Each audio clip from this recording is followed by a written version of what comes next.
আসসালামু আলাইকুম দর্শক, আশা করি আপনারা ভালো আছেন। আলহামদুলিল্লাহ আমিও ভালো আছি। এই যে আমার গাছ পাকা মরিচ এখন আমি সংগ্রহ করব। এই চারা গাছটি আমি কিনে নিয়ে এসে লাগাইছিলাম। এই যে দেখেন কান্না ভালো লাগে, মরিচ কি সুন্দর হয়ে পেকে আছে। ক্যামেরাটা একটু এদিক নেই, তাহলে আরও দর্শকরা ভালো করে দেখতে পারবে। এই যে মরিচ, এই যে ভিতর সাইডে মরিচ পেকে আছে। এই যে এখানেও মরিচ পেকে আছে, এই যে এখানেও মরিচ পেকে আছে। দেখেন এই মরিচগুলো এখন সংগ্রহ করে নেব আমি। বিসমিল্লাহির রহমানির রহিম। এই যে এই মরিচের বোটা কোথায়? এই পাশে একটা গাঁদা ফুলের চারা লাগানো আছে। এই যে সংগ্রহ করে নিলাম। এখানে আছে তিনটি, এই যে এখানেও আছে একটি, এটাও আমি সংগ্রহ করে নেব।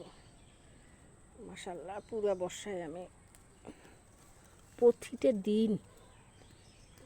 দিন এক মুঠ করে, আমি তো আজকে কোনো পাত্র নিয়ে আসিনি, এমনি খাইলে হাতে আসছি। যে দেখি গাছে পানি দেওয়া লাগবে কি না দেখতে আসছে। এসে দেখেছি গাছের মরিচগুলো, এই যে মাশাআল্লাহ দেখেন কতগুলো। আরও তুলব, আরও আছে, পরে আবার দেখিয়ে দিব দর্শকদেরকে। এই যে মরিচ পেকে আছে কোথায়?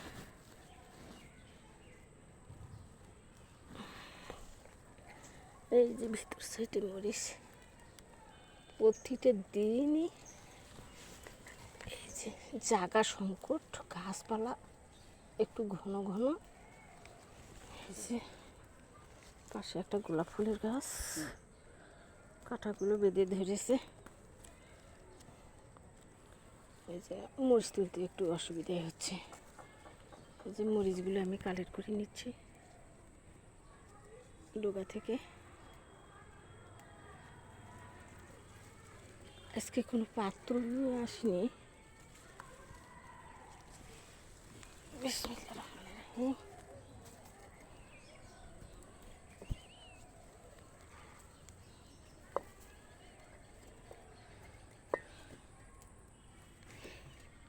এই যে কতগুলো মরিচ আমি কালেক্ট করলাম, দেখিয়ে দিই দর্শকদেরকে। আজকে কোনো পাত্র নিয়ে আসিনি, খাইলে হাতে আসছি। এই যে পড়ে যায় না। এই যে এগুলো দেখলে কার না ভালো লাগে। আমার চ্যানেলটা যেখান থেকে দেখেন এখন লাইক কমেন্ট সাবস্ক্রাইব করে দেবেন। মাশাআল্লাহ আমি যাতে আপনাদের সামনে নতুন নতুন ভিডিও নিয়ে আসতে পারি।